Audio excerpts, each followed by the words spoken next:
So I take all the money. End of the week, I go to Western Union, and I was wiring money to China. Life was good.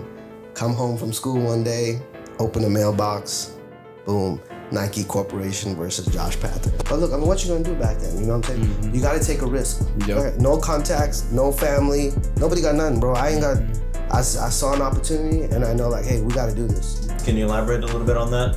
Like, overseas not like that, bro. Like, you know, I go to Manila, I go to Japan, London, like, China, like, everybody's like, it's not like that. They love foreigners. They want to network. They want to do business. Foreigners come to the United States in search of a better life. Yeah. You know, which most people here, you know, waste that opportunity. Why do you think that is? That's a great question. That is a great question.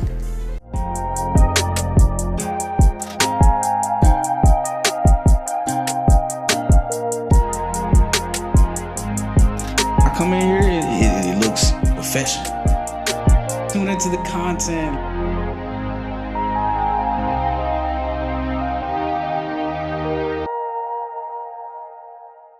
Welcome back, everybody, with another episode of Direct Discussions. Today, we have the pleasure of having one of the brilliant minds of DFW. This man right here, born in South Africa, came over here at the age of 11, you know, just like everyone else, you know, small jobs from cutting lawns to, you know, who would have thought reselling Nikes online? Yeah. You know, now to owning one of the biggest photo booth companies in, you know, I guess the world. Why not, right? You know, today we have a special guest of bringing on Josh Pather of Photobooth International. David? Let's go. Welcome back, everybody, to another episode of Direct Discussions, the #1 podcast in Texas. Here's our special guest today, Josh. How are you doing today, man? Good, bro. Thank you for having me on here. Appreciate you for coming out of here, coming out your way, out there from Rockwell and everything like that. Appreciate you for driving, taking your time out. Thanks. So let's get right into it a little bit. Roger, you want to go first? Alrighty. Yep. All right. You know, like we touched back earlier, you know, you're born in South Africa, came here at the age of 11. Tell me about that. Man, it was tough. You know, we had to, just one day I came home from school and my parents were like, hey, we're moving. You know, the country was not going in the right direction. I mean, right now it's in a bad state. I mean, you're talking about they got power outages for like 16 hours a day. There's sewage leaking into the ocean. You got E. coli all over the place. Like it's not in good shape right now. So, you know, thank God we moved. But yeah, it was tough. We had to sell everything we owned. So it was really like open the front door, put a for sale sign out. People would come in and buy our furniture, the table, the light fixtures, like everything. We had to like purge. That's crazy. You know what I mean? Like cutlery, bro, dishes, Tupperware, like everything, my toys. The rest of the stuff we couldn't sell, we put it into we put it in the trunk. We went to a flea market, Bangladesh flea market in Durban, South Africa. I'm 10 years old. I'm selling my own toys at the flea market, bro. My Matchbox cars, my Legos, my marbles. So that's my first recollection of doing a transaction. Mm-hmm. You know what I'm saying? So it's like, it was super tough, you know, because you just can't process that at that age. You know what I mean? Like you're trying to grow up. Like you're playing hide and seek 1 minute and the next minute you're selling your toys. Like what? Like what? You know, how do you process that? So then we just packed up the rest of the stuff. We each could take 2 bags. And go to the airport, say goodbye to the family, everybody crying. You know, you never know if you're going to see anybody again. Mm-hmm. This was before, like, this was 2001, right? So the internet, you're still using the AOL disc, you know, like no WhatsApp, no iPhone, no Messenger, no Instagram. You can't, like, you don't know when you're going to speak to them again. Like, we were buying the calling cards, bro. Yeah. You know what I'm saying? You go to the store, buy the little calling card. Yeah. Yeah, so came here, it was like right after, 1 week after 9/11, bro. That's almost worse, even worse timing. Yeah, worse timing. So it's like this Indian dude coming from Africa right after 9/11.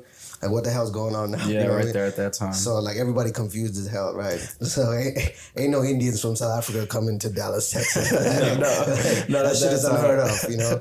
And then, man, it's just like trying to figure out the lay of the land. You know, it's like you get dropped here. You got no family, no contacts, no friends, nothing. Just, like, got to figure it out on your own.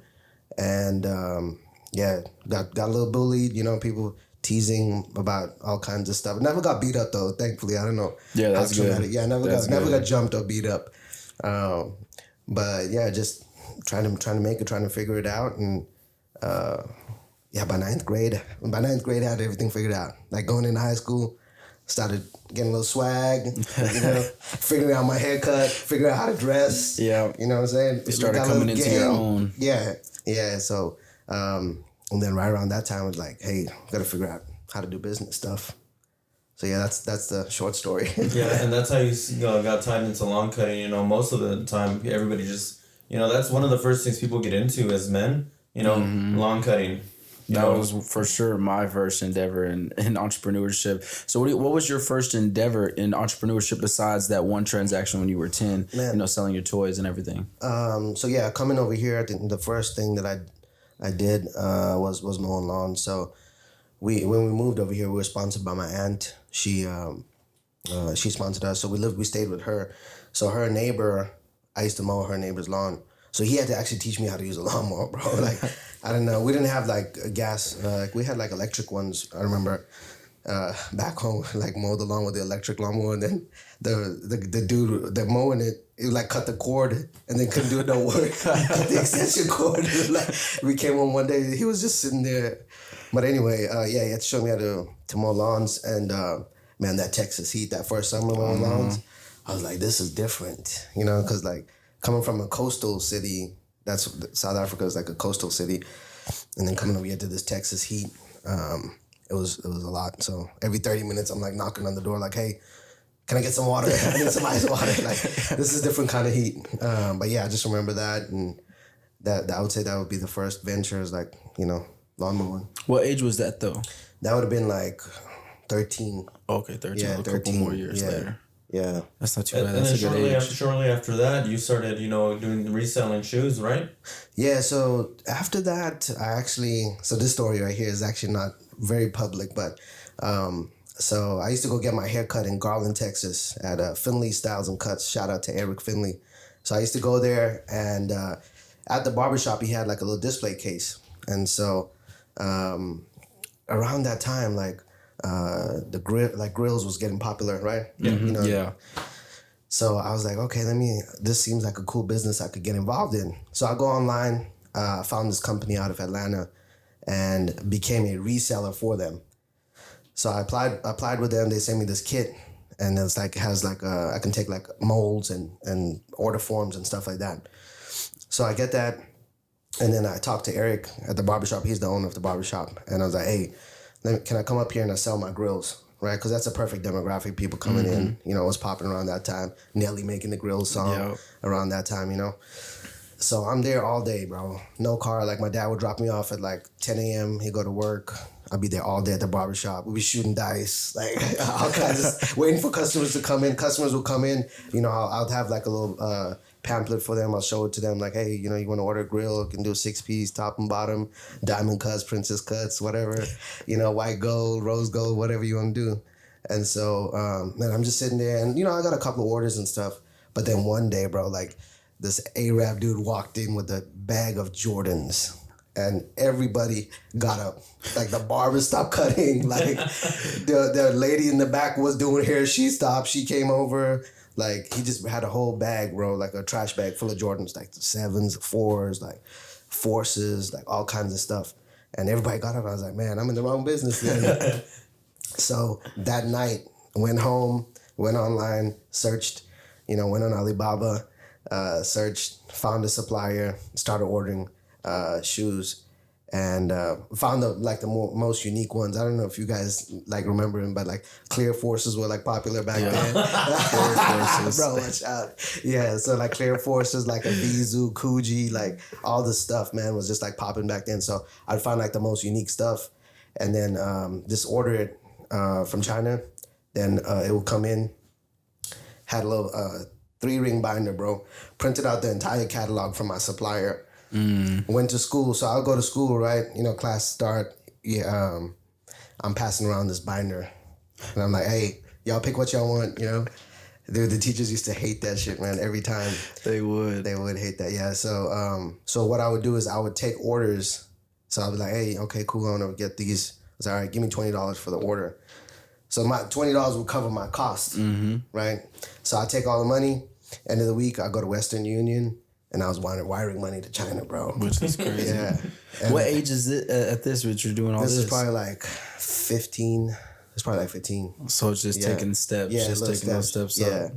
But you know, like these lessons taught me like how to like negotiate with people overseas, how to talk to them, how to build trust with them. You know, we got to a point with my supplier, like he was actually fronting products to me. So he would like send shipments before I would pay for them, you know? And so we got to a point where we had a real good relationship. And then he was like, hey, can I use your name on my website? And I was like, yeah, that's cool. And so around this time, things were going real good. So I was like, man, I need to build a website, you know? So I went on Yahoo sites, bro. This is 2006 now. Yahoo sites. Man. Ain't even no Shopify, no fucking Amazon, nothing. Like nothing's popping back then. You know? GoDaddy, nothing. Wait, was eBay around that time? eBay was, okay. yeah. But it'd be like if you post the shoes on eBay, like the other sellers would flag you. There was a lot of that going on. Yeah. It was a lot of that. So I got like several eBay accounts banned back then. And it's like, yeah, it was so annoying because eBay would have made it like real good. But yeah, I went to Yahoo sites, built a website, and then I started. It was called ComeGetFresh.com. Come get fresh. Yeah, we had the freshest. I'm telling you, the latest stuff, man. Batman forces, like you couldn't find this stuff on the streets, bro. Not in Big T, not in Bruton Bazaar, nothing like that. You can't find all this stuff out there. And it was good quality stuff. It was like AAA grade quality. It wasn't like the cheap stuff, you know. So yeah, life was good. Life was good. Come home from school one day, open a mailbox. Boom, Nike Corporation versus Josh Pather. Oh, is that like a cease and desist? Nah, bro, this was it a cease and desist? It was a trademark infringement. No, it was trademark infringement. I was it was right under that.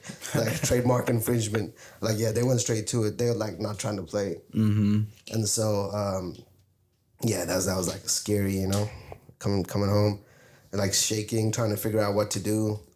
And I was like, oh man. So go inside, talk to my parents and stuff. And then we're like, send an email to the attorney. We're like, hey, I'm just a kid in high school. You know, like chill, bro. I don't know everything I'm doing. I'm just trying to make some money. Yeah, exactly. And so like they had a screenshot of my website. They had a screenshot off my supplier's website with my name on it. Damn, bro. Like, I was like, you couldn't even lie at that point. Like, they got y'all boys good, man. Y'all got good attorneys. So, they got me real good on that one. And, we ended up settling for like, I think 5,000 or so. But she hadn't made more than that, you know. Yeah. And it was like all cash back then. You know? Yeah, for sure. It was good. It was good. So going through that, what kind of lesson did you learn? Was it just like don't copyright, trademark infringe, or was there a bigger lesson behind the scenes? Man, definitely copyright infringement. You know, it's serious, and like thinking like you're too small and they won't find you. Like, nah, bro. Yeah. I don't even know how. Like, I couldn't even fathom till this day how that happened. I really don't know how because it's like I wasn't doing like massive. I wasn't affecting their sales. You know what I mean? Like, how would someone find me? I don't know. Maybe a hater reported me. I don't know. Yeah. You know? Maybe it's like you said, maybe at that point in like, what was it, 2005, 2006, the internet was back around that time. Maybe you were just becoming a bigger in their face because your market was getting bigger. So maybe they're like, what is this? This isn't our stuff right here. Yeah. It could have been that. So yeah, definitely that lesson. But I think for me, more positives came out of it. Like the fact that, hey, I was able to find a product, communicate with someone on the other side of the world, build a relationship. And you know, that led me to those lessons, which now, like, you know, I travel to China all the time. I'm meeting with these people. I'm in the factories with them. Just last week, my vendors actually came to visit me for the first time. So, you know, that taught me how to do business overseas. You know, and I mean, everything's coming from China, bro. You know what I mean? Like, people like, oh my God, you get it from China? Like, bro, when's the last time you seen a factory, dog? Like, do you know someone that works at a factory? Like, what are you talking about? You know, so, I think like for me, more positive came out of that. And, you know, it didn't stop me. It just kind of made me stronger. And, And I was like, like, damn, this Nike I was like, oh, I'm feeling good about that. You know what I'm saying? Like, I got their attention. Like, what else can I do now? Yeah. So. Yeah, let's fast forward a little bit after that. After you were into the DJ business, can you elaborate a little bit on that? Yeah, so so after selling the shoes, then I started working various jobs. I was working at Bank of America, making like $10 an hour as a teller. Bro, we used to work at like the Bank of America was like inside the Albertsons, right? So we'd be there all day just checking everybody out. We'd be in the back taking pictures with the money. Like, it was just so loose back then, man. Nobody cared, It was, yeah. It was loose. You worked at the bank? No. But I just know how everything was way more loose back then than what it is now, for sure. Like, it was just funny. But so I used to work with a dude named Manny Perez, and yeah, man, Manny was a DJ, and I always liked music. I was always kind of like into music, stuff like that. So he was a wedding DJ, and so he would do like quinceañeras, weddings, stuff like that. So I would be like his roadie. I would go with him like after work, say, hey, bro, come help me out. And so we'd go do events together. So then he started getting double booked, and then I was like, okay, let me get my own equipment so I can do my own events. So man, we were over there posting ads on Craigslist. Blowing it up and just doing events. That was the side hustle. And then we did an event. We saw a photo booth there. This was like 2012, and that's kind of what led me into the photo booth game. I was like, man, it's a lot easier because like as a wedding DJ, like, bro, you got to do the first dance, the father-daughter dance, the mother-son dance, the entrance dance, like announce all the people. Mm-hmm. It's so much of preparation, like so much. And then the setup, the breakdown, like you're the first person there, you're the last one to leave. Like it's a lot of work. And the photo booth, like you can come there after the party starts, you can leave before the party ends, and you make just as much as the DJ, or around that much, but it's a lot less work. Yeah, less hands-on work than the other one. Yeah, exactly. Yeah, thinking about that, it's like, at first when, you mentioned the whole photo booth business, I'm like, I wanted to, I was taking it a completely different route. I was like, okay, maybe he decided to get into the photo booth game because, growing up as a kid, we didn't have that many access to like cameras and pictures, and especially with you moving, having all you have of those memories from when you were a kid is what's in your head. Exactly. And most people don't think, like, especially with people like our age and a little older, like we barely have anything to look back on nowadays. We have all this technology and like 1,000 pictures of our kid from like the last month on our phones. Dog pictures, bro. How much dog pictures? You didn't have those back there for sure.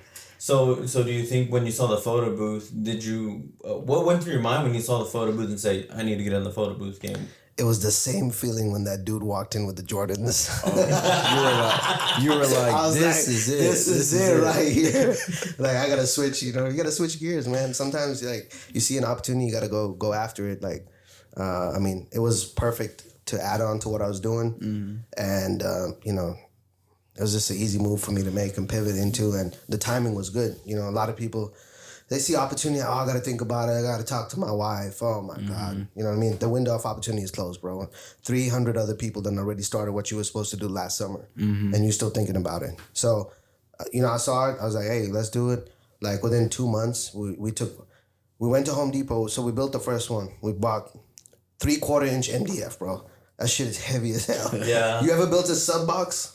Yeah. You did? Yeah, with my dad. Yeah. Okay, so do you remember what wood you used? Used MDF? I don't remember. I know the wood was heavy and pretty thick though. I mean, I was a kid when I did it, but it was just like, talking about the sub box, like, dude, my dad made us like, he was like, no, I need you to put the paper right here. And it was in his trunk of his Caprice. He was like, he wanted it, not just a box in there, bro, but he wanted to be all elaborate, like, so you had trunk space. Oh, okay. Yeah, so, like, that's the only thing. He was like, no, you're not doing it right, because he wanted me to make the mold of it with the paper and all that, dude. Man, that's tough. Yeah, I mean, cutting a box. Cutting a box is hard enough, bro. Yeah. Like, getting the measurements, making sure the line is straight, because you got to seal it tight. But, yeah, so we did the 3/4-inch MDF. It was, like, the heaviest. I don't even know why we did that. And we still got it at the office today if you come out. It's in Rockwall. Quick plug for that. But yeah, you can come check it out. But yeah, so we built the first one at 3/4 MDF. It was so heavy. And so we built a box which stood on a tripod, like one of these tripods right here. So we had to like carry this thing and mount it on the tripod. It was super heavy. And we did it for like, it was like $500. We painted it black. We wrote Photobooth on the side in like white paint. We had an inkjet printer, like a Canon inkjet printer. Yeah. Right? The ink and the paper, bro. Like you ever bought ink and paper recently? Oh yeah. Not recently. Okay, photo paper is like super expensive for these printers, right? And then just the ink alone, the cartridges, and it took like 2 minutes to print. We had like a computer screen, just like an old one that was laying around. So we used that. We had like a wireless keyboard, and then we used like a USB like webcam. Yeah.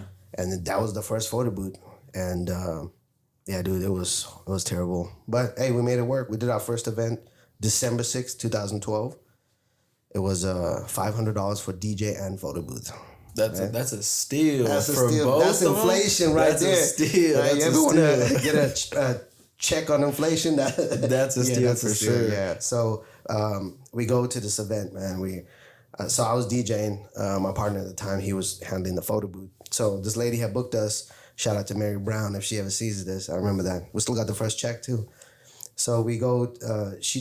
I guess she worked for a family. They had just renovated this house, and they were having like a housewarming, gathering thing. So I go there, we pull up, we're all stressed out now, first event, something's gonna happen. Like, what's gonna happen? You know what I mean? Like, something's gonna happen. So we get there early, we're setting up, we set up the photo booth. We had to have like a paper cutter, bro, because like the pictures would come out like off the printer, and then we would have to cut them manually. Mm-hmm. Nowadays, the printer cuts it, you know. So they're set up like in the master bedroom with the photo booth. I'm in like the living room. I'm setting up my DJ stuff, pull out the turntables and everything. Bro, forgot my laptop. Oh man, the most important part. You need the laptop, bro. And I'm too far away now, right? Like to go back. So I ended up DJing with 2 iPhones. This was when the iPhone had the 3.4 jack, the headphone jack on it. Yeah. DJ with 2 iPhones and YouTube, bro. Made it happen. And yeah, that was the first event. And then just kind of, took off after that. I feel like that's even harder though, because without the laptop, you're having to manually go in and look up every single song that you're about to play before you go to the next one. That's so much work. You can't even just scroll through on your laptop. Ads, and then YouTube ads. Oh my gosh. ads. Man, are you having trouble in the bedroom? We have a blue pill for you. See how this ad pull up? Like, damn, bro. I have to like cut it real quick, switch the song. You're like, no. Yeah. And then just work that into it. Man, I was thinking the exact same thing because I was thinking about those Spotify, when those memes that they were like, oh, when you don't have Spotify Premium and it's just a whole bunch of, music, and then the ad, and then you're like, bro, what? Kill the vibe, man. Yeah, for sure. I'm gonna sober up real quick, put a hat on. For sure. Throw an ad in, slows everything down. Yeah. Hey, so how long were you DJing before, that day happened when you seen the photo booth? And how long did it take from when you seen it to when you were like, I'm gonna make my own and then get started? Like you said, because you had got started December 13th, you said? December 6th we did the first event. So I think we saw the photo booth probably like that summer. So that would have been December 6th, 2012. So we saw it like that summer, something like July, so a couple months. Okay. We had to figure out, like, when we saw it over there, like, the one that we saw was like, had like a shower curtain. It was made very cheaply. Mm-hmm. You know what I mean? Because there was nobody really making photo booths back then. Like, nobody was investing in the design and manufacturing. So people were just doing like whatever, tripod, ring light, and PVC pipe with a shower curtain. Like, and that was the shit back then. They're rigging it up. Motherfuckers was paying for that shit. Like, a lot, you know what I'm saying? Because everyone's like, yeah, that's cool. That's new, Mm-hmm. Yeah.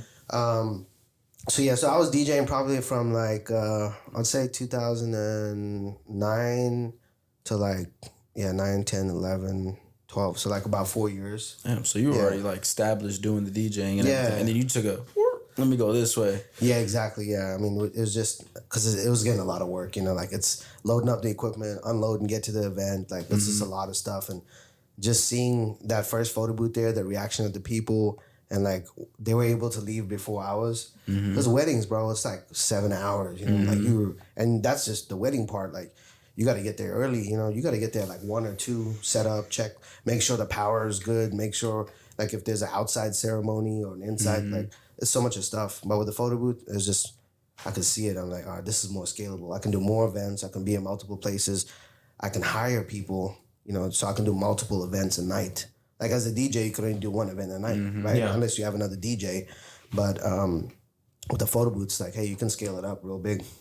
So, since you seen the other one that was kind of like thrown together, or, whatever, and then you made your own. How much further did it take for you to, like, I guess, get with the manufacturer to start talking about how y'all wanted to make one and how it all came together? Well, the first one we built. Then the second, like, it was like it lasted us about 6 months before we were like, all right, we're fed up. Like, it's too heavy. Like, we need a better solution. So we actually went on eBay and we found one from now one of my best friends, but he's in California. And he was selling these photo booths and he was making them out of road cases. So it was super light. It was already like in a case, essentially. It had wheels. It was like, imagine like a square box that would separate, and then the top part would stack onto the other part, and then that would become the photo booth. So it's open air. It's not an enclosed one. And then we had like a pop-up canopy, which is like a 5x5. So we would put the photo booth inside the canopy, and it would be like your enclosed photo booth back then. So that's kind of where we started. And there was still not much else available on the market. That was the trend for many years until like metal fabrication photo booths came out. I would say that was probably 2016, maybe 2015, around that. So there was a couple of years of lag for the industry to kind of Catch up. Yeah, catch up and grow and grow in popularity. Okay, so then where do you get your, who's the manufacturer? Well, I won't say who's the manufacturer, but where do you get your... Asking for the plug already, bro. The plug is Give us Alibaba. the plug right now. We're not going to publish this shit. Well, no, I'm saying, like, where do you get it now? Is it overseas or is it in overseas, America? Yeah, you almost can't. Look, I love America. It's a great place for opportunity, but, it's hard to do business here. You know what I mean? Now, you call a company... You're lucky if they pick up the phone, right? Now, I need something complicated built. I can't go and I got to deal with the receptionist, and she's going to pass me to the account manager. Then the account manager is going to be out for vacation, and then his dog and his son, and all the, you know what I mean? It's annoying to do business over here. Like it's difficult. I mean, you guys know this, right? Like you try to go do something, schedule a doctor's appointment, bro. You know what I mean? No, for real. I mean, fucking the dentist. I've been trying to schedule for 3 weeks, bro. You know what I mean? Bro. Like, it's difficult to do stuff here. Overseas, like, they're wanting to do it. They want to do business. You know what I mean? The mindset's different. And so, yeah, it took that, overseas and got a good relationship. And so that's, we able to tweak. And it's fun to be able to, like, think of something and tell it to somebody and then actually, like, a couple weeks later, like, hey, we got a sample. You know what I mean? Like, that stuff, that creativity is, like... It's second to none. And it's very hard to find here. I've tried, bro. Like, I called a case manufacturer in Dallas. I won't say their name, but yeah, they were like, nah, you told us this. And I was like, we're trying to do business here. Like, let's order a sample. Like, come on, like, work with us. You know what I mean? Nah, we need 25 units up front. 25 units. Come on, bro. I was getting Jordans from China. You know what I'm saying? Like, they would send me 1 or 2 pairs. Yeah, 1 or 2. Give me a sample, man. Like, it's just hard to do that kind of stuff. It's that kind of stuff over here. And, like, you're dealing with egos and, all kinds of stuff. So, that's just what it is. This is a perfect segue into, my next question was, the power of a networking, man. Yeah.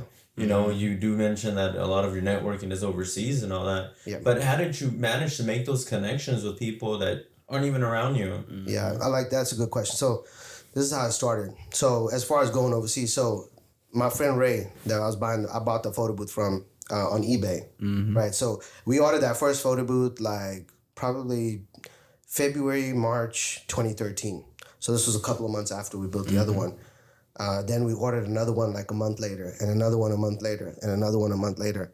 And then he calls me. He's like, hey, bro, what's up? This is Ray from Easy Photo Booth was his company back then. And then he was like, man, you guys are aggressive. You guys are growing, And I was like, yeah, we're trying to blow it up and stuff like that. And then and by this time, I'd already bought like 5 or 6 from him. So I'm not just like a one-off customer for him, like, hey, bro, like, it's good. Like, give us more. So he was like, hey, I'm going to Vegas. Come meet me in Vegas. And so when you're a new entrepreneur, like like he's older than me. He's like 10 years older than me. And so we were like, okay, cool. Like, let's go see what happens. You know what I mean? So we book a flight. We go to Vegas. Me and my business partner meet him and his business partner. And so we just hit it off like that, like boom. So we're at the top of the Riviera, man. I'll never forget. It's just like, there was this big convention that was going on, and then the convention had closed down. And so we ended up going there, but there was nobody there. So we just sat down at this table and we chatted for like 4 hours. And like they saw in us like themselves when they were younger, you know what I mean? And so, all right, perfect. So he was really, truly my first mentor. And so, like, after that, like, we were tired. And so we started buying more stuff from him for the rentals, right? Then one day he calls me and he's like, bro, you need to start selling photo booths. And I'm like, hell no. What you mean, bro? Like, I'm gonna make more competition for myself. I was thinking small back then. He's like, look, motherfucker, like, they're gonna start a business. You might as well be the one to sell it to them. Boom. Changed my life just like that. I was like, all right, bro, send me 40. So, bro, we're gonna take out a loan, man. We go to On Deck Capital. This loan, bro, was like 25 grand. The repayment is every day, bro. They deduct your account every day. Every day? Every day, bro. It's like 40% interest. But look, I mean, what you gonna do back then? You know what I'm saying? You gotta take a risk. Yep. No contacts, no family. Nobody got nothing, bro. I ain't got... I saw an opportunity and I know like, hey, we got to do this. Yep. You know, he's doing it over there. Like he's making money on eBay. He's like, bro, this thing's popping. The timing is right. Nobody else is doing it. He's actually manufacturing the stuff because his dad owned a case manufacturing company in California. Yeah. So we got plugged in with the guy, you know? So we like, hey, we take out this loan. Boom, we send him the money. Boom. A couple weeks later, we get like 7 pallets of stuff. Sheesh. So we're like, all right, this is it. And so that's kind of like how we started selling. And then he was like, over the years, he's like, hey, you know, he's always telling us about, you know, going overseas and stuff like that. So in 2018, he ended up taking me over there and making some introductions. And I've always been fascinated with like doing business with China, you know, ever since the Jordan days and stuff like that. So we did that, made the introductions, and then just meet people, you know, like. People overseas, like, they want to meet, they want to talk, they want to network. Like, it's not like here, bro. Everybody's like, nah, man, like, yeah, what's up, bro? Like, all that fake shit, like, all that fake shit, bro. That shit, like, overseas not like that, bro. Like, you know, I go to Manila, I go to Japan, London, like, China, like, everybody's like, it's not like that. They love foreigners. They want to network. They want to do business. They want to make something happen. Make something happen. What can we do together? And so it's easy to do that, you know, overseas. Yeah. You know? And so, yeah, that's kind of how that started. And then, you know, you just meet people, man. It's really just meeting people. And like, I'll give you an example. The other day I was driving by, I saw this piece of land for sale. Called the guy for the land. He's like, yeah, I got this property, but I also have another one. It's always about another deal that every time, right? So he's like, yeah, I got this other 5 acres for $350,000. I'm like, man, that is a steal right there. So like today I just messaged him. I'm like, hey, like, would you owner finance it? He's like, sure.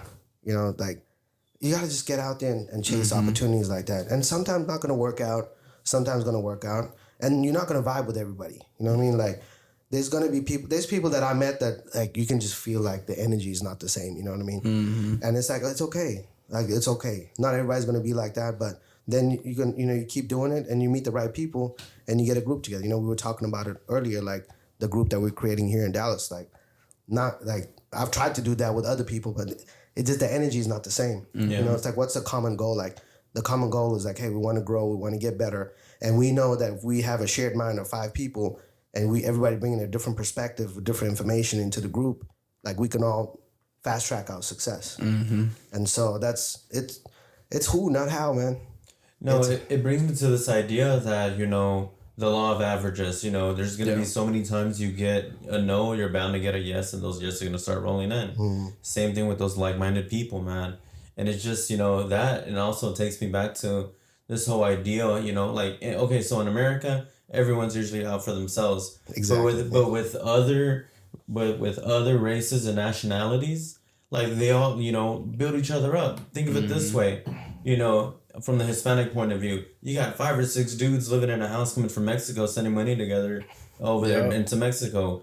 You know, same thing with, you know, Africans, Indians per se, you know, you got maybe 10, 15 people sharing a house and they're all putting their money together, sharing 1 car, 2 cars, just to get where they need to be, you know, whether it's opening up a business, multiple businesses, you know, they each take that time to build that one business up, then build the next person's business within that little clique right there. Nobody's being selfish with their time and resources. Exactly, a lot of people here in America like to be, selfish and gatekeep a lot of stuff. They just want to say, oh, you want to do that? I'm not going to tell you nothing because then you're going to take my idea and run with it. Yeah, that's what, the other guy you guys had on here, he was talking about that too. I think the clothing, he was doing clothing. Frank was talking about gatekeeping. Yeah, man. And to your point about that, like my CFO, my financial guy, he was a banker for 20 years. And so he would say like, the people from India would come over here like with nothing, bro, and like 4 or 5 families would get together and they would they'd all be working jobs. They would get together and then pool their money together and buy a hotel. All of them would stay in the hotel, bro. Yeah. The first hotel, work the entire hotel. That's smart, right? Yo. You know what I'm saying? And like then once you got the first one, you cash out, refinance, right? Cash out, refinance, and then boom, get the next one, next one, like that. But you try to do this nowadays, somebody gonna get robbed. Yeah, somebody getting scammed. Somebody's ego, bro. Like, nah, I want to be the face. Nah, I want 50% of the LLC. Like, bro, get a small piece off a big pie, man. Yeah, you know what I'm saying? Like that's the key, man. Like partnerships is the key. You can only get so far by yourself. Like, once I figured that out, I'm like, nah, we need to partner up with some people. Like, need a team. Yeah, you need a team, bro. Like, let's all come up together, man. I don't see what's the problem with that. No, this shit is dumb. Everybody on their own island suffering by themselves. Like, because you still got to put the work in. Yeah. After that point, even as a team, you still got to put the work in. Because so everybody can just grow. Yeah. Like what we're building in Dallas, bro. Like just the other day, like my friend Mike, he was like having trouble with his merchant processing. You know, so he's like, Josh, what do you do for your merchant processor? Like, hey, this is how I do it in my business. And then I linked him up with like my merchant processor. You know, and like. And saying back and forth, we're just sharing information that otherwise he would go and have to have a hard lesson learned. That lesson would cost time and that lesson would cost money, right? But now he saved time and money because now, hey, we're in a group together and we want to help each other. And we're not in competing businesses, you know what I mean? And and that's the power of, networking and having a little mastermind together. So as far as building a team, what would you say your 5 main things you look for inside of a team build? Like a business team. Yeah. Let's say you're building a business team, you're building a network to take on a certain project. 5 general characteristics you would take, looking for. Yeah. General characteristics. So in individual characteristics, like off that individual or positions in the team. We can do positions in the team. That seems a little bit easier. Yeah, that's probably a little bit easier for me. So like with my team, like we got first a finance guy. Like definitely that, because like from the get-go, like we're entrepreneurs, right? We just want to make money. Now making money and keeping it and managing it, totally different things, right? So there's people out there today still like managing their business based on how much money they got in their bank account. You know what I'm saying? Like you still got to account for overhead, you got to account for taxes, you got to account for insurance, you got to account for lights, you got to account for gas, like all kinds of stuff, right? And so in the beginning, I neglected to do all of that. I was like, nah, I'm an entrepreneur. I just want to do the fun stuff, right? I want to make videos. I want to like make money. I want to do events. I don't want to worry about the accounting or bookkeeping. Yeah. And that shot me in the foot, right? So what I like to tell people, like, hey, get the CFO, get someone in finance, or at least take a course on your own. You can go to Udemy and buy a course for like $50, and you can learn like accounting, basic accounting. Now, what I like to say also is like, just know enough so that you don't get screwed over. And what I mean by that is like, we went through 5 accountants the first 3 years of business. Yeah. And every accountant told us to do something, some way. And then the next accountant was like, oh, he did it wrong. And the next accountant, like, he did it wrong. And every time we had to pay the next accountant to redo the stuff from the previous accountant. And then I got sick of it. I was like, no, fuck this shit. Like, this is it, bro. And then so I was like, hey, I buckled down, took a week or two, like dove in. Okay, cool. How to read a balance sheet, how to read cash flow, how to read profit and loss statement. You know what I mean? Like, you got to know that stuff. And I mean, any business owner, like at some point, if you don't know it, it's going to hurt you. So the finances would be the first one. Second one would be marketing, social media. obviously you guys know about that. I mean, you got to be online. You got to, there's a big difference nowadays that I see. Like with my customers, I get on them all the time. Like they come to us, they buy a photo booth, right? Beautiful photo booth. They're spending $5,000, $10,000, $15,000 with us sometimes. We giving them all the content. But if you go to their Facebook and you go to their website, like their Facebook, bro, they got a picture of them in Cancun, dog. Like that's it. You would never know any, and they're posting memes all day long. Like there's nothing about a business on, you know what I'm saying? It's like, oh, my business is struggling. Well, yeah. You're not marketing. You're not marketing, bro. No one knows who you are. What are you doing? If you go to my Facebook, that shit is on there, bro. Like I sell photo booths. I got 100 testimonials on my banner. I'm promoting, bro. These platforms were there to promote. You know what I'm saying? So people sleeping on that, like the difference between what people are actually doing. Like someone could do a great job at a photo booth event. You go to their website, social media, they took no pictures. They got stock photography on their website. I'm like, bruh, come on, man. Stop. Like, stop. Yeah, like, so what I try to tell them, like, hey, go to every event, take 10 pictures, take 10 videos. It's so easy to make reels now. You can, the Vids app, you guys seen the Vids app? Yeah, that one's fire. Like, like this, it's so easy now. Like, so social media, marketing person, I would say would be the next one. Then the next person I would say is operations manager. Shout out to Amber's our operations manager that we have. So she handles like the day-to-day stuff. And I mean, with any business and all this stuff, like I'm speaking on my level of business, right? No. Like if you're just starting off, you're not going to have this kind of team, but this is what you should strive for. And I wish somebody gave me like a roadmap when I was getting started, because I didn't know when to have these people in place. You know what I'm saying? When you cross over 7 figures, like you got to have like operations, you got to have like CFO, fractional, maybe full-time, whatever, but you got to have these people there, because not having them there, it's gonna keep you at a platform. So I'd say operations would be next to handle like the day-to-day stuff, because I like to focus on what I'm good at. I'm good at marketing, I'm good at funnels, I'm good at ads, I'm good at YouTube. Like that's what I'm good at. And anything that's taking my time, that's not those things, it's actually costing the business money. Yeah. You know what I mean? And so outsource what you're not good at. But once again, remember, know enough so that you don't get screwed over. Yeah. So I would say, so operations, then the next person would be sales manager or sales department to make sure like, hey, whatever it is you're doing, customers are being taken care of, sales processes are being followed, leads are being followed up on. We're blessed. We get like thousands of leads every month. Now, we're not doing a good job following up. So, look, if you're in the Dallas, Texas area, you're looking for a sales job, come holler at your boy. Like, we got leads. And then no cold calling, but you can come through. Like, we pay real good and you make a lot of commission. But, yeah, we have a lot of leads, but you got to make sure the leads are being followed up on properly. And sales team got big egos, man. So you got to make sure that stays in check. You got to make sure that stays in check all the time. And the last position I may have to think about what that would be. Oh, I would say, for me personally, the next position that I'm also hiring for is a CMO, so Chief Marketing Officer. Oh yeah. And so someone that I could talk strategy with, like, me and you have a discussion, I have an idea, like, hey, like we want to make this funnel here for this, like we just launched like a webinar, right? Like a webinar where people can go and like watch and learn about the photo booth business. If you guys want to check that out, photoboothboss.com. But like if we talk about that, like I need someone to make the page. I need someone to like do the integration, find the webinar software, make all the technical stuff kind of work. And so a CMO would essentially manage, like I would tell them to do that instead of me trying to go create an account and put the billing address and put the Zapier together with all the stuff. Like they go do all that stuff and we can just talk ideas and execution. So I would say that's kind of like, the dream team. Yeah, I would say makes sense.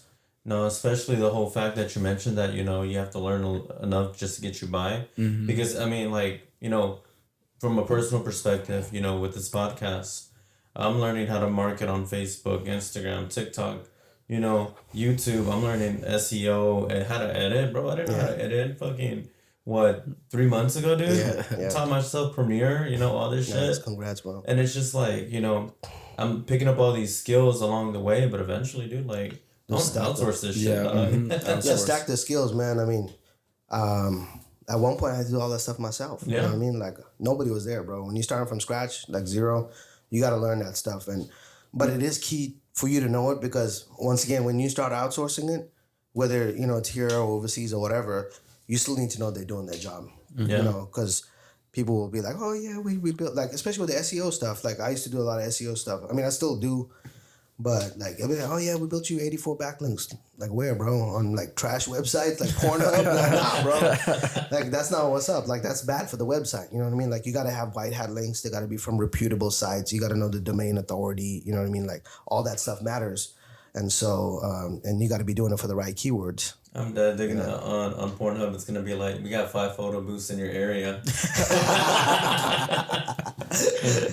Oh man, that's funny. That shit is funny. Hey, so how much was if you can tell us, how much was the first one you bought from your guys? Yeah. The first photo booth you bought and you did it December 6th. And then how much was the each one whenever you bought, what was it? You said 40 of them. Yeah. Mm-hmm. How much was the price difference? Man, you're talking about 2013. But let me see. I think the road case one that I bought from eBay, I think that was like about $1,000. Okay. Yeah, so it wasn't bad because like, hey, we knew we could make that. Like we were making $500 an event. So So you do 2 events, your money's back. Yeah, money's back. That's simple math. Yeah, but that's not the financial math, though, right? Okay, so that's why you need to have a finance guy, like, because you got to gas to go to the event, you got insurance, you got to calculate all that. But yeah, that's how much it is. And then like the wholesale price on that, I don't know, maybe 800, 700, something like that. Okay, a little bit cheaper. Yeah, a little bit cheaper, And whenever you took out that loan, was that on your like you took out a personal loan, or you had started the LLC already and then got the business loan? So in order to do anything with business, you need to have 2 years of tax returns. Ooh, okay. So for everybody watching, don't listen to your uncle when they say do everything under the table and do cash and all that stuff, okay? I'm going to touch a little bit more about, remind me to tell you about the COVID stuff. Yeah.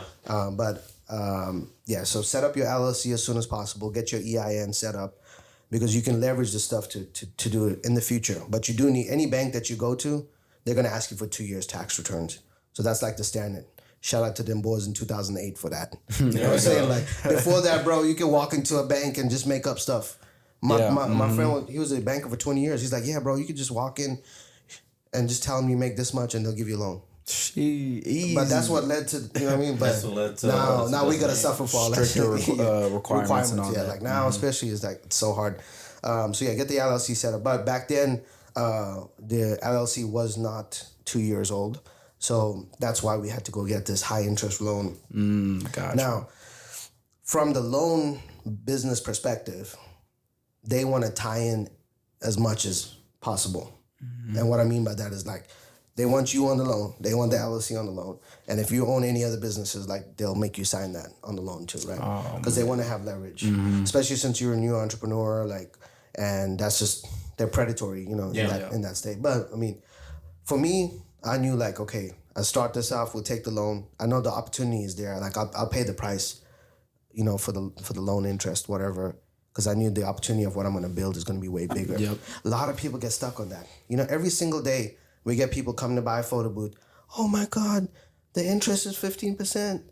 I'm like, bro, you about to be charging them $1,000 for an event. Like you can pay this thing off, but you're so stuck on the interest that you're going to miss an opportunity, and so for those of you out there looking for business opportunities and stuff, don't get stuck on the interest. Like, pay the interest, man. Pay it and then go make money and force yourself to level up, get around the right people, get around the podcast, and level up and make it. The opportunity is there. This is the greatest country to have opportunity. Yep. On the way over here, I was thinking about, it's like, you couldn't do what we're doing, bro, in like any other country. Like, you go to Japan, like, there's no more land in Tokyo. No. Like, there's zero land. Building straight up. Building straight up. Building straight up, on top of each other. You go to Australia, New Zealand, like the land there is so expensive. Like it's all generational wealth that's been there. You can't do anything like that. Like this, the networking, the opportunities, the banking system, it's so tight. But It's here available for It's people. like you said a little bit how when you're thinking about the interest rate, you're thinking about that very moment. Right. But if you take a step back, a good example would be real estate. Yeah. They always go get those hard money loans, and it's only for 3 or 6 months because they know once they sell it, they're gonna make the $50,000-$80,000 on the property. Right. So those interests, you're paying for 3 or 6 months for it, but the bigger outcome is at the end of those 3 or 6 months. People are so 15%. Hey, if I just work my butt off, I could probably get this whole thing paid off in 6 months to a year. Exactly. That's 15% is basically nothing if I just work my butt off and knock it out faster. We try to explain it to them. Look, buy a photo booth. We'll charge you 20%, but if you pay it off in 6 months, you're only paying 10%, right? But it goes back to people can't manage their money, right? You like, what are you gonna do? You're gonna go. You better get your first event. You're gonna buy that gold chain. What we doing? You know what I mean? We're going to Louis. We're going to Gucci. Like, you gotta manage it. You gotta manage it and pay it off. You're gonna start getting on the internet and be like, yeah, I'm my own boss. What's up? Yeah. After one event, yeah. Still gotta pay the loan back. Yeah, still gotta pay the loan back. Yeah. No. Okay. Let's go and touch the COVID stuff. All right. Yeah. So the COVID stuff. So the reason why I wanted to bring that up is because, so whenever COVID happened, right? Like my business was severely affected by it, and so were millions of other business owners, and there were billions of dollars that was created to help business owners. Now, in order to qualify for that, you had to run a proper business, not cash under the table, all that funny stuff. We talking PPP loans? PPP, EIDL, employee tax credit. I mean, there was a bunch of them. You know what I mean? And so a lot of people weren't being able to take advantage of that because they didn't have their bookkeeping tight. They weren't running payroll. And they missed out on an opportunity. And so as you're going into this, because we know like the next thing about to drop, we don't know what it's going to be, right? C20, whatever you want to call it, right? Yeah. Something big coming up. This is an election year for those of you who don't know what's happening, all right? So something big going to come up, but whatever. The government is there to help you. Yep. But if you're not running a tight ship, if you don't have your stuff in order, they're not going to be able to assist you. You know, so luckily, like we were able to take advantage of all the programs that was available because of the lessons that I learned 10 years ago, you know, not having that stuff in order. So we had everything tight. When, you know, we reached out to the SBA, they're like, hey, send us the tax return, send us the P&L statement, send us the LLC documents. You know, you got to have all that stuff. So what I like to do is I like to create a Google Drive for each LLC. So I'll have like Photobooth International LLC. Then we have the LLC docs, you know, P&L statements, everything like that. So you can access it anywhere. Let's say if on the way back home, I'm meet up with the banker, you know, we try to struck up a deal, we can get everything right there. So that's a big thing that I like to reiterate to everybody because I feel like a lot of business owners feel like the government didn't help them out. When in fact, they were helping people out. But either they didn't know about it or they didn't have their stuff in order. You know, and by the time it happened, it was too late. You had to already be like filing your taxes, first of all, tax returns, running payroll and stuff before COVID happened in order to qualify, you know? And I get it, like, from the government standpoint, because a lot of people, like, I mean, people did take advantage of the programs, you know what I'm saying? So, but yeah, definitely, that's going to be a loss. That's going to be your loss if you're doing everything cash under the table if you don't have your stuff tight. Go take that course, get set up on QuickBooks. So for those of you who are not doing that right now, you want to start doing it, make sure you got separate bank accounts. There's a bank that I like to use. It's called Novo. If you send me a DM on Instagram at NextLevelJP, I'll send you the link for it. It's a free online bank. I hate going to the bank because like you gotta deal with the teller and oh my God, inconvenience. They don't know what the hell's there. going on. They're like, bring your business documents. I'm like, what document you need? The SOS, Secretary of State, the LLC setup, the Articles of Organization. Yeah, just bring all of them. Like you setting up this account, bro. You don't even know what we need. What are we doing here? You know? Yeah. Okay, let me go get my manager.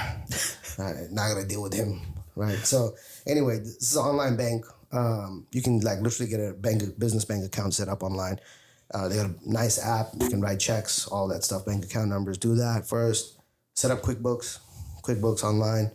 It's like $20 a month, and then connect that to the bank account. Run all your transactions through that, and then you can hire a bookkeeper.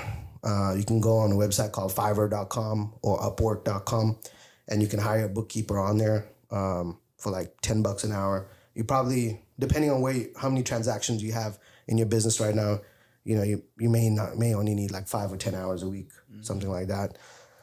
But they will report to you and they'll make sure your bookkeeping is up to date. So at the end of the month, you can see, okay, I made $10,000.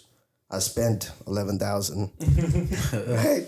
Okay, I need to step back the next month, right? And so that's how you got to run your business, And then take the course. Go to Udemy, take a quick course, and then the bookkeeper and your accountant is 2 separate people. I don't recommend anyone. This ain't financial advice. There you go. Yeah, there you go. Whoa. Yeah, make sure to put that. This ain't financial advice. But hey, look, don't have your bookkeeping and your accounting in the same company. The reason for that is because if something like it's a checks and balances system, right? You want to keep everything separate so you know who to blame if something goes wrong and who's responsible for it, right? Because they can be like, oh yeah. Because if you get these accounting firms, bro, like they're hiring people out of college to do bookkeeping for a business that's been running for 10 years. You know what I mean? Like, they don't know what's up, bro. Yeah. They don't. My cousin went to school for that accounting, and like he was doing our books, and even he was struggling. I'm like, what? You don't learn this stuff in school? I'm so glad I didn't go, bro. I just learned, because like on the streets, you just learn what you need to know at the time. Yeah. You know what I mean? You ain't gonna learn by history of accounting, Lewis and Clark, all that shit. Nah. So, so get that set up. Make sure your accounting and bookkeeping is done separately. Make sure your bookkeeping is done properly. You can have your bookkeeping reviewed by your accountant / CPA, and then they will be the one to file your taxes. And so that's the accounting side of things. Yeah, I like that too, because like you said, it's checks and balances, because since you're keeping them separated, you're basically keeping everybody accountable of their situation. Yep. So if 2 of them are together, they can say, hey, let's manipulate the numbers a little bit. Yeah. And you also say that it's like that. So now they're working together behind your back, not even knowing, keeping everybody separate. If this guy notices this guy did something wrong, then he can go back and say, hey, I noticed it whenever he did it. Yeah. Then you go back and say, oh, actually, it's not you, it's you. I need to go talk to them, and etc. So I like that, keeping it separate. So I want to go ahead and ask you this. Yeah. Sales pitch time. Why should our audience, purchase a photo booth from you? Why? Because we actually care. Like, I actually care that people are successful. Like, if you go and look at our reviews, we got over 400 5-star reviews on Google. Like, the amount of content that I have 1,000 videos on YouTube, right? I've been shooting YouTube content about the photo booth industry for over 10 years now. No one has, it's the biggest photo booth channel that's out there. The resources that we have available. So when you come purchase with us, you're going to get an LLC discount. So we partnered up with a company that's going to help you set up your LLC. We partnered up with Novo Bank. We're going to get you a bank account. We're going to give you a business contract. We're going to give you a website. So we have every photo booth that we have pre-made websites that's already ready to go. So all they have to do is literally click create account and then select the photo booth they have. The website's ready to go. They change out the logo. They change out the phone number. So that all can be done within 1 week, right? So imagine you come to purchase the photo booth. You have all this stuff ready for you. Now imagine if you didn't have this stuff. There you go, guys. You're going to be fumbling through trying to figure out how to do it. You can go to eBay. You can buy it from, I know. Yeah. Right? You can buy anything for cheaper nowadays. No surprise. But when something goes wrong, who are you going to be able to call? You got access to our private Facebook group. We do trainings on there. We also have coaching programs that we offer.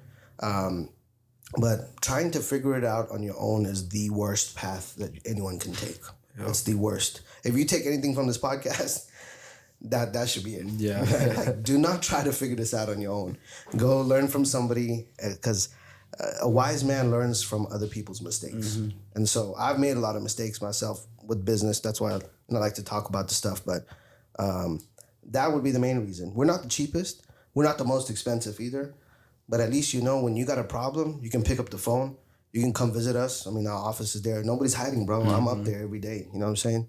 You got a problem, come see me. We're there. My manager's there, the staff is there. We will take care of whatever is going on. There's a reason why we got 400 5-star reviews on there. Yeah. We actually care, man. A lot of people get into the business just to make money. But for me, it was I got a passion to helping people, because I'm actually called to help the person that I was 10 years ago. You know what I mean? Like when I was, who do I look up to? Where do I go? Where do I start? You know, and so I care about that. I'm taking a guy right now, Philip Cunningham. So I do this show on YouTube called Photobooth Boss, where I take people from 0 to 100,000. I did it the first time we did the season 1 and first time in 2021. We took Innocent Malik. He was in the hospital, almost died of COVID. He's like, God, when I get out of here, I'm going to do something big with my life. He was like, he stumbled upon the photo booth business, came out, bought a photo booth from me, and he watched all my YouTube content and commented on every single one. That's how, nobody's ever done that before. That's love right there. That's love, yeah. I was like, every day, boom, comment. I was like, okay, this guy's for real. I was like, this is the guy I've been looking for. So I hit him up. I'm like, hey, bro, look, I want to do this show. It's kind of like Undercover Billionaire, you know, where you go from zero. I was like, I want to do Photo Booth Boss. So we did it, bro. We did it. So we went from 0 to 100,000 in 10 months. 10 months. In 10 months, yeah, with a brand new photo booth business. Sheesh. Yeah, so and it's all on YouTube. You can see it. So we're doing season 2 now with Philip Cunningham. He was in the military, was overseas, came back. You know, he's trying to figure it out. You know what I mean? Like he went there, served his country, and now you know he's on his own, and he got to figure it out. So luckily he ended up with us. He bought his photo booth. He actually got 3 photo booths now, and he would be showing up. He paid for the coaching. He showed up to the coaching call. Every time I tell him to do something, he did it. That's what I look for right there. He was hungry. That's what I look for. I tell people stuff all the time. They don't listen, bro. I was like, all right, look, that's on you. But when I see that kind of, that attitude, bro, that attitude, like, I'm cutting everything off. I'm going to listen to what Josh says. Like we got videos of him saying, I'm just going to do what Josh says. And it's going to work out, bro. Because I have no other intention than to help you get successful, right? So he's showing up, he's doing the work. So I was like, hey, bro, let's do this. I want to do season 2. I've been trying to find someone else to do it. And so, so we do that. We're on episode 4 right now. I think he's at 20,000 in revenue so far. And so, he's grateful, man. Like he has an autistic son that he's going to have to take care of. And the other day he just shot me a text. I think y'all saw it on my Instagram, That was him, bro. That was him. It's like, I made 1,500 and with 2 events, and he's like, I used to work 36 hours as a nurse. Yeah, it's 1,500. You know what I mean? And that's a whole week's worth of work that you're making in one day. You know what I mean? And so, he's grateful, man. And that stuff, you keep doing that stuff over and over again, and you do it for a long amount of time, and you got a successful business. Not based on scamming people, not based on prices, not based on all that stuff, but actually you give a damn about someone. You know what I mean? You want to help them out. So how many episodes is y'all season typically? Well, we'll go until they hit 100,000. Oh, okay. Yes. So if it's 20 episodes in. Yeah. The last one was 12. Okay. Yeah, last one was 12. Yeah. So we, now the last guy was in Austin, Texas. So it was a little bit better city. I don't want to say better. Well, better compared to where Philip is at. So Philip's in the DMV area, and I don't know, the ads it's been a little bit more harder for him to get bookings and stuff. But we helped him launch some Google ads, some Facebook ads, and so it's picking up for him. And he's just executing everything I tell him to do. So when you talk to them, is it through FaceTime, stuff like that? Yeah, we do we've been going to Vegas and using a studio out there. But yeah, sometimes it's virtual. Oh, okay. And then we just put it up on there and just showing people what we're doing. And someone can buy a photo booth and follow along and do all the same things. And there's no guaranteed success. But you just gotta put the work in. But yeah, you'll be further ahead than if you didn't have the information. Yeah, I like that. That's actually a really good idea to do seasons of which you're taking somebody from 0 to 100K. Yeah. And once they get to 100K, they always say once you get to your first 100K, it's always easier after that, because now the hardest part of it is done. Yeah. Now you know how to make 100. Now you just double it, make 2, double it, make 4, double it, make 8, and just so on and so forth. Yeah, and the mindset changes, the confidence changes as a business owner. That day when he sent me that text, I'm sure he was just sitting back there dang, I just made this much and I used to work, 34 hours, 36 hours, whatever. It changes you as an entrepreneur, and now it's all right, I really need to buckle down and figure out more stuff that Josh is telling me to do, you know what I mean? So that I can scale his business. It just kind of doubles down and it changes your mindset because there is some points of uncertainty, bro. And like before we launched the ads, it was like, man, this it's a little slow. Or like, just wait, bro. Let me get the ads, running. And we got on a call, bro. We spent like an hour, set up his Google ads. I was like, just trust me, bro. Look, I saw the data. Like the data is there. People are searching 500 times a month for photo booth rentals in DMV. Like it's there. We just got to get your business to those people, right? And so, yeah, that's what we did. We just set it up. And so now he's getting leads that's coming in. And, he's working on his sales skills and follow-up skills. And he's like, the other day he texted me, bro, I didn't know follow-up was that good. He's like, I followed up with someone after like 2 or 3 weeks. And he got like $1,000 event out of them. But funny enough, that person came through from Google Ads. It was actually the first lead that we got. They were like, oh, can you do the event for free? Can you sponsor it? I was like, nah, don't do that, bro. I was like, nah. Like, look, tell them what's up. Tell them you're a veteran. Tell them, look, like you're just getting started too. They should sponsor you. Go find another sponsor and pay for it. Like, man. All this free stuff for all these influencers and all that. Oh, man, come on. Like, there's a time to do free events, you know what I mean? But for him in the position that he was at, it was not the right time. Yeah. So what kind of big names have you worked with as far as renting out photo booths? And I saw in that mini documentary that you guys were making custom photo booths for certain events. Yeah. Can you touch on a couple of those? Yeah. So some of the events we worked for was like we did a cool one for Pizza Hut and Facebook. It was actually here at the Omni Hotel. Oh man! So it had all the franchise owners come to the Omni Hotel, and they had a bunch of different pizzas, like all kinds of new things that they were trying out. And so that event was like 7,000. Facebook had paid us because they wanted to appeal to the franchisees or something like that. All right. Yeah. We'll do it, bro. Whatever. Money. So they wanted a branded photo booth. So we wrapped the photo booth. You can take any photo booth that we have, take it to a print shop and get it wrapped. Yeah. Just like you wrap in a car, right? Like vinyl, right? Vinyl wrap. Yeah. So we wrapped it up. And then we did a custom backdrop.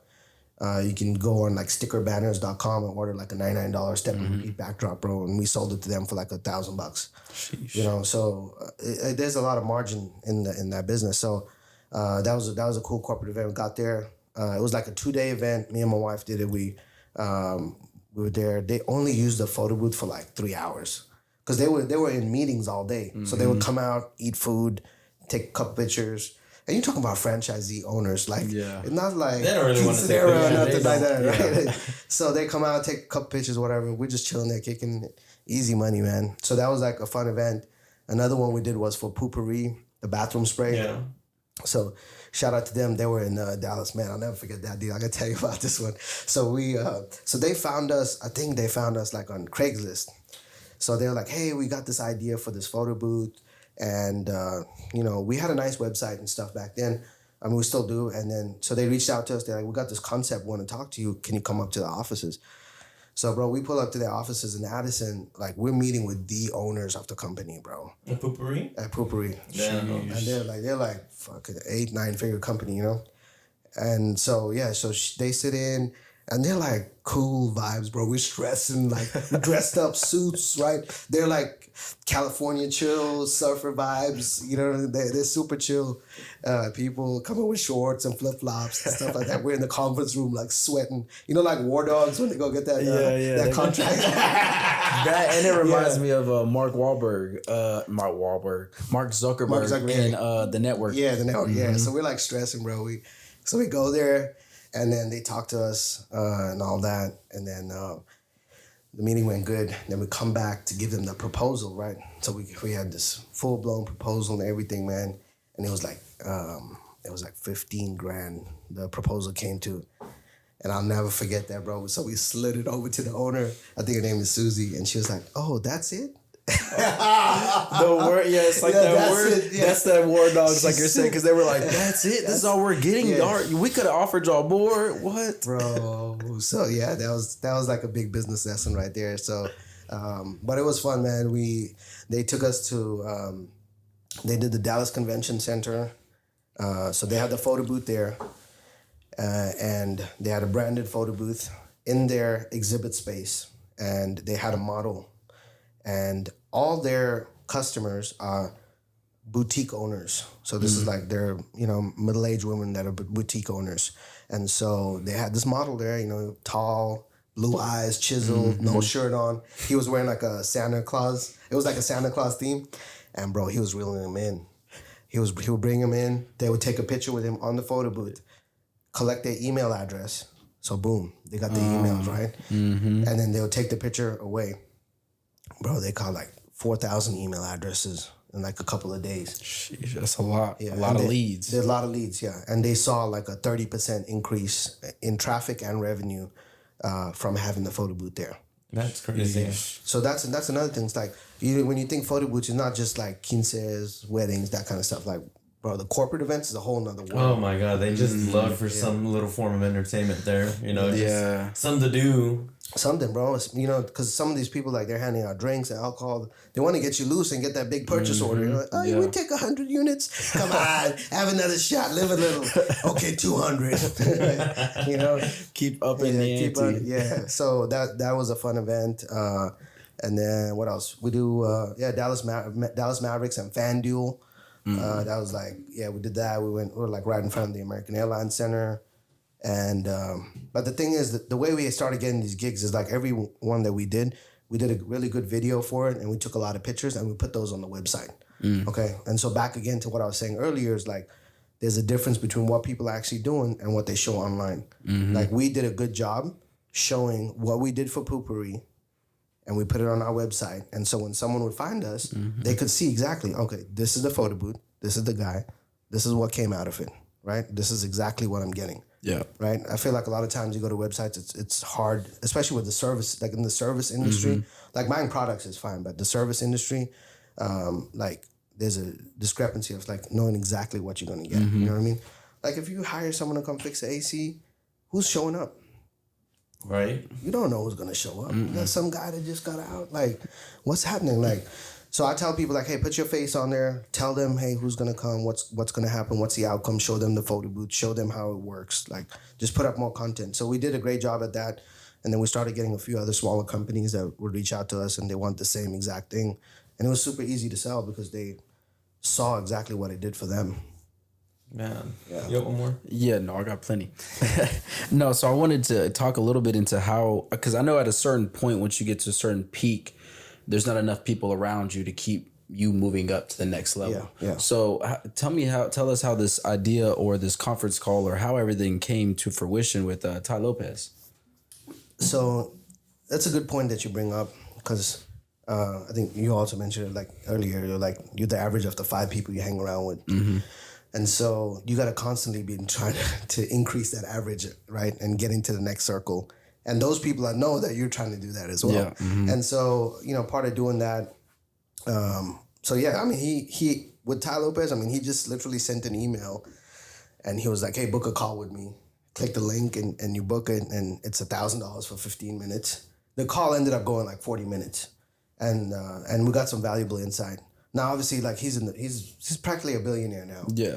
So the ideas and stuff that he gave me was super valuable, but we have to like distill it down to be applicable at my level that I'm at right now. And so, but it was cool. I always looked up to Ty and learned a lot from him. Took 67 steps. Like this was like what 2013 maybe. I don't know if you guys know about that program, but that was a cool program to check out with. But just being able to spend money to level up. The big thing is like, you got to get into rooms where you're the poorest person. So I like to, like, just the other day, I was in Boise, beginning of April, or that would have been like a month ago. And so like that inner circle is Russell Brunson's inner circle. He runs a $100 million company with ClickFunnels. That's $50,000 a year to be in that one. Sheesh. So you got to cut a check. You know what I mean? Now everybody in there, like all the heavy hitters are in there, and that's like the lowest of the third one. There's still like there's one that's 100,000, there's one that's like 250,000, and so you gotta get into these rooms and level up. But the networking and the relationships, like in those rooms, there's no ego in there. Like to be honest, bro, like nobody is wearing Gucci, Louis, nothing like that, bro. Like it's t-shirt and jeans, bro. Yeah, and everybody in there is doing 7, 8, 9 figures. You know what I mean? And so like it's a dynamic because when I come here on the streets in Dallas, you look around and like, you know, some of these flashy people, like they'd be like the worst ones off, you know what I mean? Yeah. And so, you know, that's why I don't get flattered by none of that. It's like, okay, bro, all right, yeah, you got all that, I got it. Like, it's okay. Like, if the real people who know it, it's the opposite. Like, you look more poor. You look more poor, you know? Mm-hmm. You know, but certain businesses, like, you got to have that flashiness to attract attention, you know what I mean? Mm-hmm. And so, to some level. So it's not all like, you know, gone out the door. But yeah, these rooms, man, you just get to build like really genuine relationships with people that want to grow, and you got to pay to be in them, you know? Mm-hmm. People scared of paying interest. Like, how are you going to pay for a mastermind? Well, what are you going to learn at the mastermind? Well, I know everything. Bro, there's people, bro, like I talk to nowadays to see them like, you've been at $1 million for like 4 years, bro. Like, you have not done more than that. I'm like, you need to come to the conferences. Like, you need to go to the masterminds. Like, you got to pay for the stuff. What did they teach you up there? Is it just motivation? One piece of information can change your entire business. Yep. And that's when I go into these masterminds, like the inner circle, like we meet up 4 times a year. I'm going with the intention that I'm taking 1 to 2 things away that I'm going to implement right away. Mm-hmm. Right? Because so much is going to be thrown at you from everybody. Because, I mean, you just got people from every industry, bro, that's in there. And so with the intention, like, hey, I'm going to take away 1 thing that's going to change my business, you know? And so one thing from us that came out of it was the Photobooth Business Club. And so for $37, like, we give people access to all of our training and information. And so they can, instead of selling our course like for $1,000 or something like that, like, hey, bro, you can get in $37, we'll mentor you and you get access to everything. So that was something that came out of it. It's like everybody's making communities now, like low ticket communities is what it's called. And so that's something that came out of it. So we came out, we restructured, made a new program called the Photobooth Business Club, and then that's something that we have to offer now. That's actually smart. I was telling Roger we should do the same thing. Yeah. No, I'm just playing. But no, that's actually a really good idea. You're right, because whenever you go to Instagram, if you look at the bottom of somebody's bio, it says how many members are in their group or whatever it is, and it's that exact same thing. Right. We're trying to get everybody to come into here. Now we got all these 10,000 people paying that $30 a month or $37 a month. Now that's more revenue coming in. Right. So now whenever you go do those I want to call it a seminar where you pay to get some mentoring. Mastermind. Yeah, when you go do that, is that theoretically a write-off? Like whenever you're having to pay Ty Lopez, is that a write-off on your end? Or how does that work? Yeah, it's an education expense when it comes out to, you know, education and marketing. So, but don't get too caught up in the write-ups and stuff. You got to have profit to have write-ups. No, yeah, okay? you're right. This is the part that nobody is talking about, guys. Look, go buy a Lamborghini and write it off. Go buy a house and write it off. Look, have a tight business first. Make sure your profits are good. And the write-ups are only valid if you like have enough profit to offset it, okay? That's what it comes down to. So make sure, you know, I want to say that with a caveat. Yeah, don't just go do stuff just to, hey, it's a write-off. You know, there's a little clip going around online from that TV show, Schitt's Creek. Yeah. It's like, oh, it's a write-off. So what keeps you motivated every single day to just keep going? That's a great question. So right now it's like the freedom.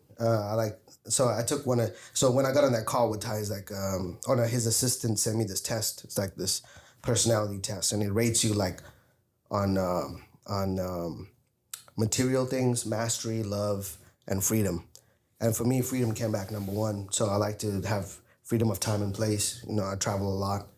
And so that would be like the underlying motivating thing. The second thing, you know, is being able to help people. Mm-hmm. You know, I get a lot of joy from that because I know that what I'm doing in Philip's life right now is going to change like the trajectory of his life. Mm-hmm. You know what I mean? And for him, for his wife, for his child, you know, that kind of stuff. Because if he went and bought a photo booth off Amazon, like, and him trying to figure it out on his own, it's not that he's not capable of it.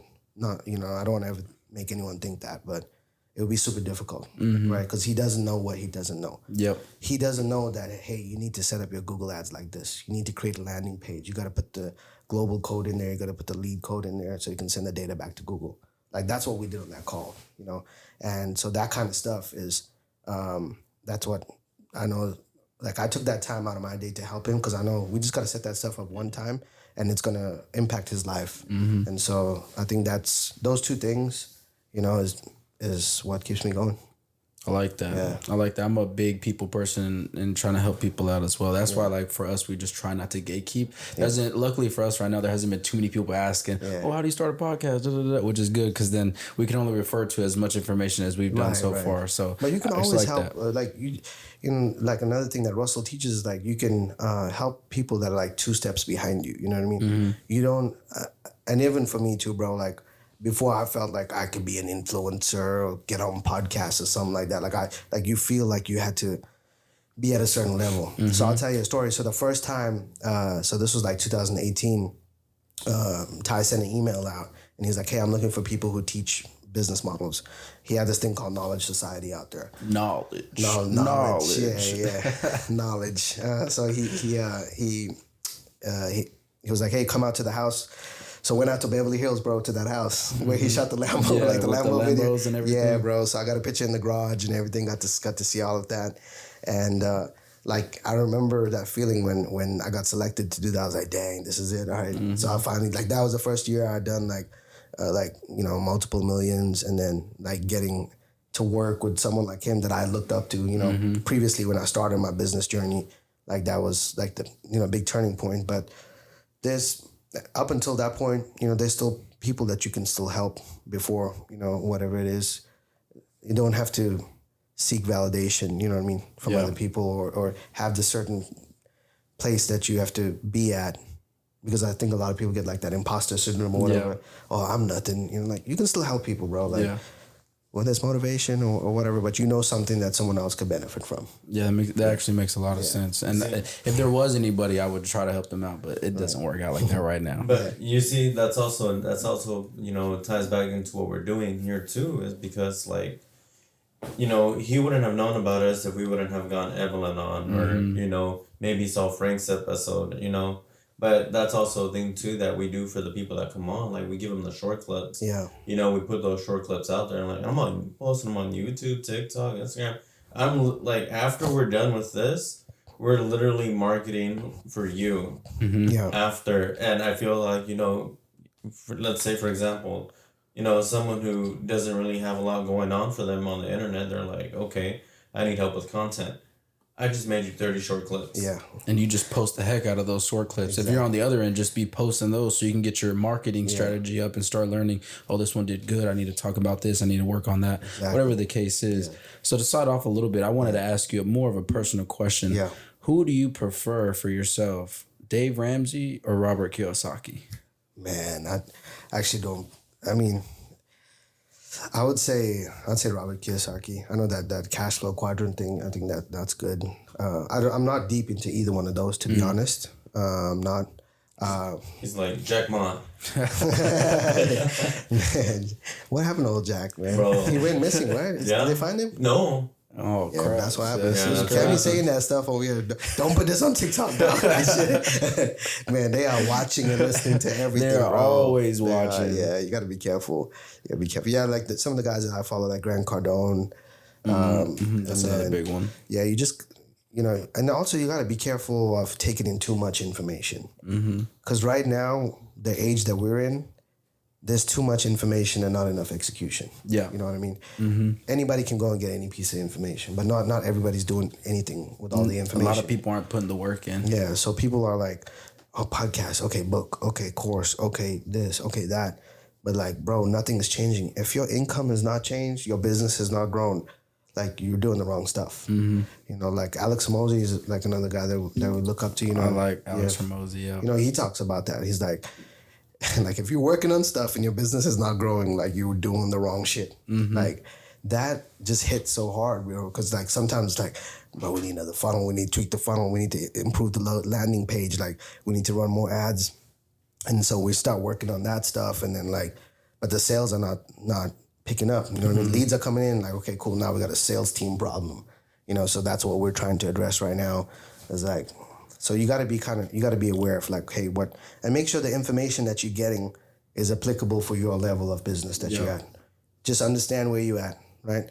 Getting an LLC in Wyoming and having a shell company and all that stuff, like all this stuff you see on TikTok, you don't need all of that right now, bro. Like, go make $1, go make 100, go make 10,000, go make 100,000 before you start going down this whole path about, shell companies and Dubai offshore corporation and Costa Rica and all that. Moving it into a trust and all that stuff. Exactly. You haven't even made no money yet. Don't even worry about the trust. You're worried about burying someone in your backyard so you don't have to pay taxes. Come on, bro. Like, you're doing the wrong thing. And that's information overload. That's where a lot of people are right now. Oh my God, I'm overwhelmed. I don't know what to do.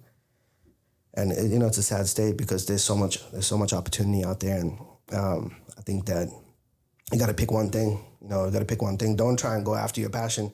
Everybody, go after your passion. Your passion may not always pay. Like, hey, try to find an opportunity. Try to find an opportunity. My passion wasn't photo booths. My passion was helping people, though. Right? The vehicle was the photo booths of doing that.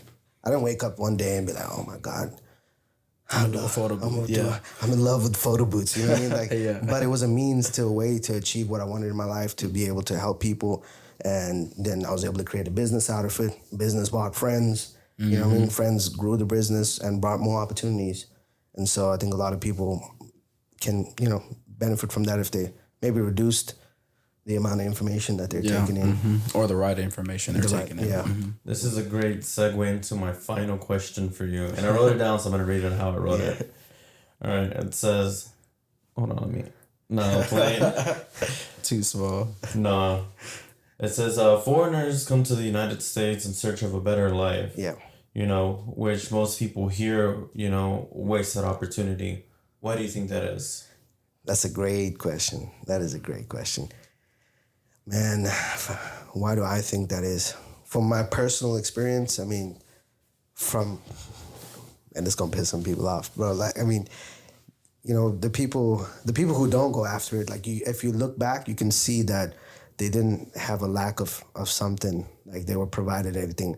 Their parents gave them too much. They took care of them. They spoiled them, and they did too much for them. I think that was that's what because I'm also I'm also dissecting some of that. Like, why is that? You know what I mean? I pay attention to patterns and stuff like that, and so I think about that. So I see the people. You can see people who their parents did their laundry, never forced them to move out at 18. They never had to, like, go to work, figure it out on their own. Like, they never had to, like, buy their own first car. You know what I mean? Bro, I was doing transactions at 10 years old. You know what I mean? Like, so I think that would be the main thing. Because people coming from overseas, like, bro, you burned the ships. Ain't no going back to South Africa. My house is sold. My family's not there. Like, there's no going back. There's just one way, and it's only forward, and we got to make it work. And I think, a lot of people that coming on the border, bro, like, I saw a clip the other day, someone came on a boat in Huntington Beach, like, ain't no going back. So they have to make it work. And to make it work, they're willing to do whatever it takes. And doing whatever it takes means I'm going to execute on the information. If I get the right information, if I got to shoot a video for my business, I'll do it. If I got to post a picture of my business, I'll do it. And I would say that's going to be the biggest thing. Yeah, I like that.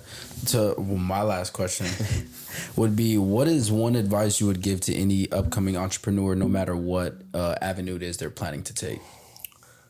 I would say invest into a mastermind. The mastermind that I joined, so Hormozi was in this mastermind 7 years ago. Oh, sheesh. And so this is the same, like, Russell Brunson mentored him, and that's how he got to where he's at.